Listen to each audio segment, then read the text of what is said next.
are like this cloud of witnesses. They're watching over what's taking place. Are they actually seeing what the guys are doing? No. They're not seeing, they're dead. But when those guys are putting those pearls together, they can just look up there and they can see that these individuals, their grandfather, great-grandfather, great-great-grandfather, all of them succeeded. They were able to keep this business going, and now here you are, and you need to succeed as well. And I think that's what's happening with us here in Hebrews. Each one of us is in the race. Each one of us is running with what God has commanded us to do, and each one of them did this as well, and each one of them completed the course. They finished the race with excellence. If they can do it, so can we. So we've got these witnesses over here, and they and millions more all have finished the race and won, and so we look around. And then in the next verse it says, verse 2, looking to Jesus, the author and finisher of our faith, who for the joy set before him endured the cross, despising the shame, and is seated at the right hand of the throne of God. So look upward to Jesus. Why look at Jesus? Well, he's the founder and perfecter of our faith, or I prefer the King James, the author and finisher of our faith. He created the concept of faith. He completed the concept of faith on the cross and the resurrection. We're supposed to be involved with that. And so we look at him because of that. And then look at what he did, who for the joy that was set before him endured the cross. Joy? Joy on the cross? We sing an Isaac Watts song that was recomposed and added to by Ralph Hudson. At the cross, where I first saw the light, and the burden of my heart roll away. It was there by faith I received my sight, and now I am happy all the day. I change that last phrase every time I sing it. And now I'm happy today, and now I'm happy a couple weeks ago. Don't confuse happiness with joy. They can be two different things. Happiness is more self-centered, seeking self-pleasure. It may dwell on materialistic or worldly pleasure. Happiness isn't bad necessarily, but joy goes deeper.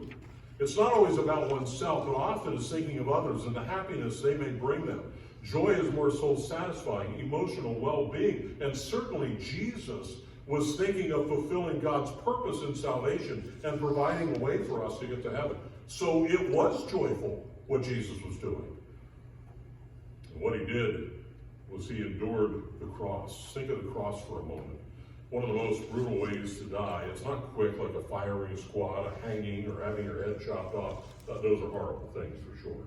But it was hours, relentless hours, sometimes a day or more, that you hung on this cross, slowly coming to death. The Romans would not hang, crucify their own people, except on the most severe things. But they had no problem with people they conquered. In fact, in 4 BC, 2,000 Jews were crucified. At the same time, Jesus despised the shame. That shows you he wasn't happy. He wasn't up there smiling at what was taking place. Shame is an experience, a human emotion connected to public exposure. Often a hood is given to a person to give them some sort of dignity, but not Jesus. Naked, exposed, hearing the insults from bystanders, religious leaders, even criminals, it was a shameful act. Jesus was not indifferent to the disgrace of the cross, but he faced it, all its tragedy and shame, without losing his loyalty to God. Jesus disregarded the shame for the sake of the joy set before him, the joy of accomplishing what God wanted him to accomplish for us. And then go down to verse 3, consider him who endured from sinners such hostilities. I thought it was interesting that he labeled them sinners. Well, and you know, in Mark chapter 4, verse 41, or 14:41, betrayed into the hands of sinners. Wouldn't you think it would go without saying that they were sinners? Well, they didn't think they were sinners. The Jews thought they were doing God's will in the process of doing this. He identifies that they were sinners. Indeed, they were. And there he was to die. So where is he now? Seated at the right hand of the throne of God. He finished his course. He completed the task. Now he is in heaven with his Father, right where he should be, seated at his right hand. Jesus is exalted because he brought glory to God through his life and death. The prize that Christians are to run for is not heaven. If we're truly a follower of Christ, we're going to go to heaven. We run for the same prize Jesus ran for, and we achieve it in the same way he did. We run for the joy of exaltation God promises will be ours if we glorify him on earth as his Son did. We glorify God by allowing his attributes to shine through us and by obeying his will in everything we do. Okay, let's get practical here. How can we do this? Look inside. Take care of that which weighs us down, sins that hold on to us. Look around. Look at the crowd of witnesses, and then look to Jesus, the author and finisher of our faith. So, several things to look at here. Let's go with pressures of society. One of the candidates for president made it quite clear that if elected and if Orthodox Christians continued their opposition to same-sex marriage, their religious institutions could lose their tax-exempt status. Well, that's not so bad, you say. Not so fast. 1 in 5 congregations suffer serious financial difficulties. Adding the burden of taxation would swiftly put them under. Separation of church and state would be compromised if this happened. The state would now have a say, and religious freedom could be removed. You know, the state had a say this week. There are hundreds of thousands of churches who have not met. Rightfully so. I'm not challenging that. But see how easy that was done? If they had a say into our church as well, it could be just as disastrous. Joe Carter from the Gospel Coalition wrote, "What is significant about this presidential candidate," he's no longer running, his statement is not the novelty of the idea, but that his party no longer believes it will be punished for being open about how LGBT issues trump religious liberties. A senior writer for National Review, David French, noted that this attack on our tax-exempt status is an attack on our First Amendment rights. The times, they are changing, and it's coming at breakneck speed. We may lose our liberties. What are we to do? But those may not be the pressures that you personally are feeling. We tend to feel the pressures and see the pressures of the old, everybody's doing it, so we might as well do it as well. I mean, this is a struggle that teenagers have had from time immemorial, but it's a struggle that we have as well. Everybody is doing it. Standing out as a Christian is not something we want to do. We're afraid to do it because of the pressures of society. Well, what should we do when we fear that, or these things come down our way? Well, first of all, look at the cloud of witnesses. They were able to make it. They survived the race. They finished well. And then looking to Jesus, the author and finisher of our faith, who for the joy set before him endured the cross, despising the shame, and is now seated at the right hand of God. The crowd, the cross, and Christ, that's what we need to look at when these pressures build within our life. Secondly, would be proclaiming Christ. We've been commissioned to proclaim the gospel of Jesus Christ, but it's getting harder and harder to do so. Leave that at the church, they say. Don't take that out into the public square. 3 years ago, 2017, the country of Nepal criminalized Christian conversion and evangelism by law. You cannot share your faith, and threatens would-be lawbreakers with fines of more than $700 and 5 years in prison. I've been to Nepal. That's the fastest growing church in the world, in Nepal, despite the fact that they have this law. In Canada, it's an offense to willfully promote hatred against any indefinable group by making statements other than in private conversation. The maximum penalty is up to 2 years in prison. Well, you know, proclaiming Christ means one has to talk about sin and sinners, which falls under this. In the U.S., we have free speech, but when might we lose that? Joe Bells in World Magazine quoted the warning David French made: religious Americans are the canary in the coal mine in the First Amendment. They are right to think that their freedoms are under fire. Well, under fire. So what should we do about proclaiming Christ? If it becomes illegal to do it, what should we do? Well, look to the cloud. Look to the crowd of those who were under the same pressures that we are under, and they ran the race and they survived. And then looking to Jesus, the author and finisher of our faith, who for the joy set before him endured the cross, despising the same, and is seated at the right hand of God. The crowd, the cross, and Christ, that's what we need to look at. And so it should not damper our sharing the gospel of Jesus Christ. We do so with wisdom, but it should not damper it at all. Because we've been commissioned to do so. They ran the race. He ran the race. We can run the race. Persecution. Some of you who are new here probably didn't hear my story from one of the cities in India. We were meeting on a Catholic compound, and I got set up to go into the next session right after lunch. I was ready to go. PowerPoint was ready. I'm seated there at my table, and my handler comes in and said, "We got a problem. A couple guys here from the media want to take pictures." I've been in the media all my ministry. I said, great, send them in. He said, oh no, you don't want your picture in the paper. If it gets in the paper, the government may take away your visa. That's another story. So just sit tight, he said, and I did. And about 5 minutes later, he came back and he said, get off the stage. I said, okay. So I got off the stage. He took all my stuff and drug it to the back, and we sat there for about 30 or 40 minutes, and a little concerned as to what was happening. And we were on the second floor of this building, and the biblical story that I thought of was Paul the Apostle.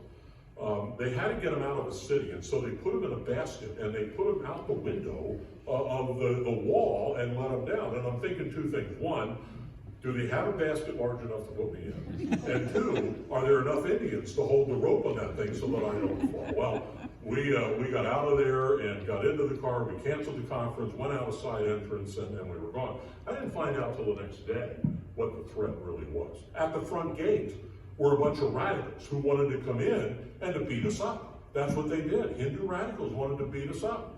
How do you know that? Well, they left there and went to a hotel, and they beat up the pastors there. 7 of them were arrested. You're thinking, well, good. No, it was the pastors who were arrested.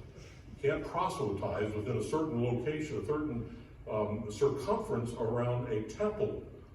Well, there are temples everywhere in India, especially in the city. There's no way that you can not proselytize without being illegal. And the country has become so radical in this area.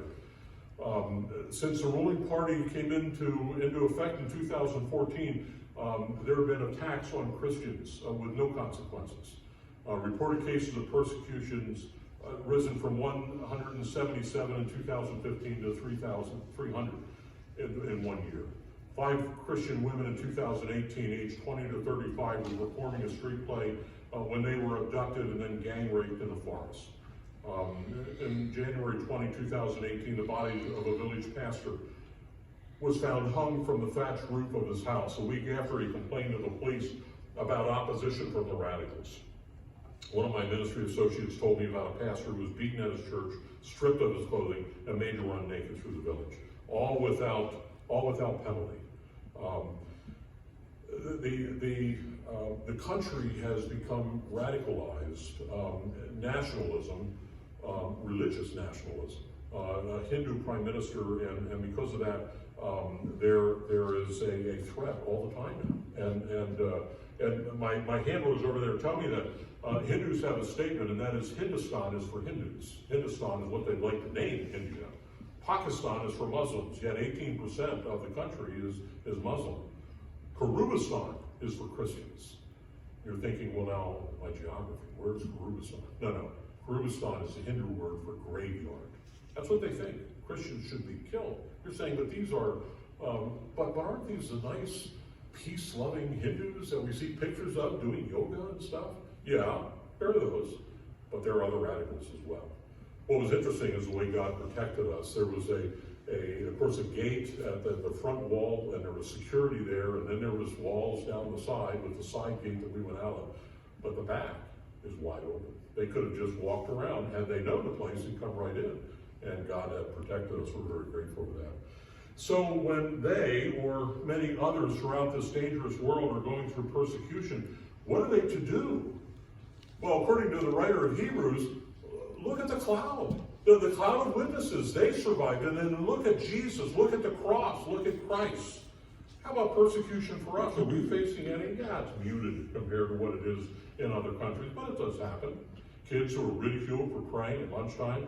Drew Brees blasted for promoting Bible, Bring Your Bible to School Day at campuses throughout the country. Outspoken Christians are regularly demeaned, debased, and targeted for their beliefs. They are labeled as hateful, bigoted, and privileged people. Traditional values are continuously trying to be removed from America. In general, the beliefs of the right are being called closed-minded. We are labeled as haters.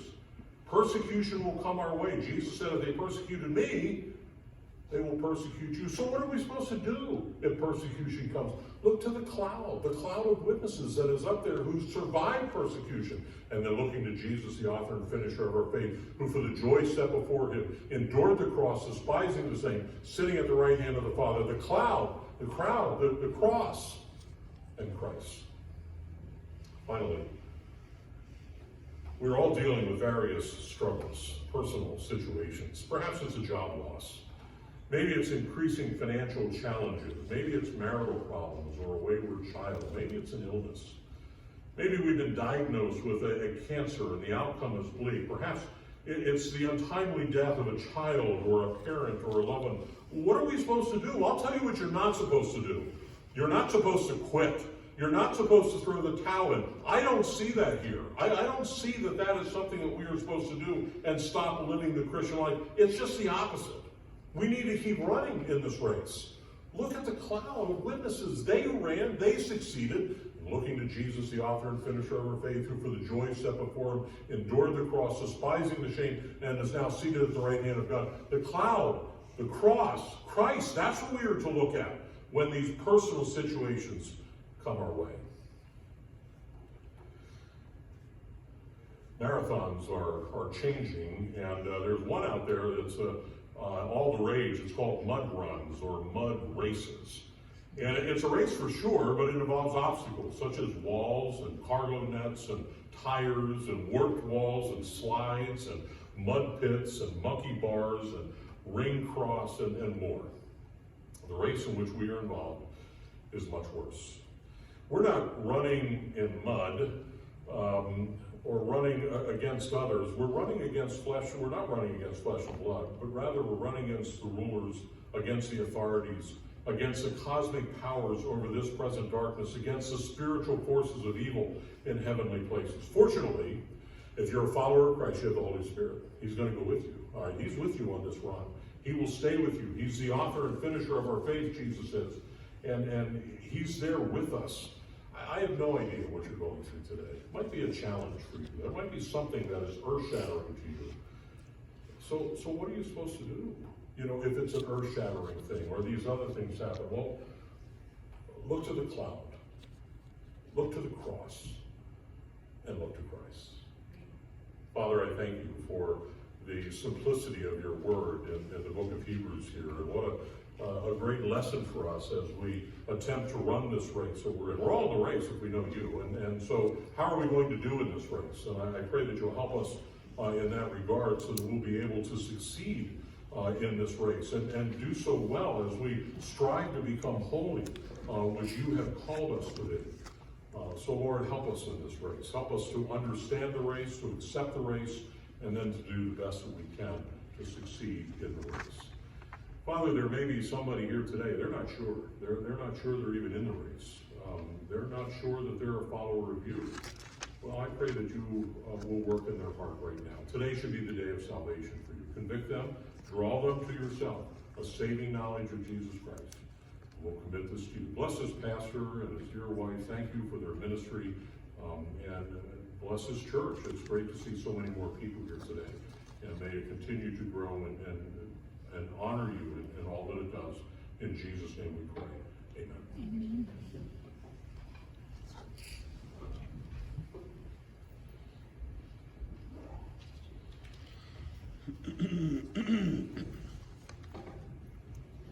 Thank you, Dr. Dan. We're going to turn to our final hymn this morning. We stand and sing together 468.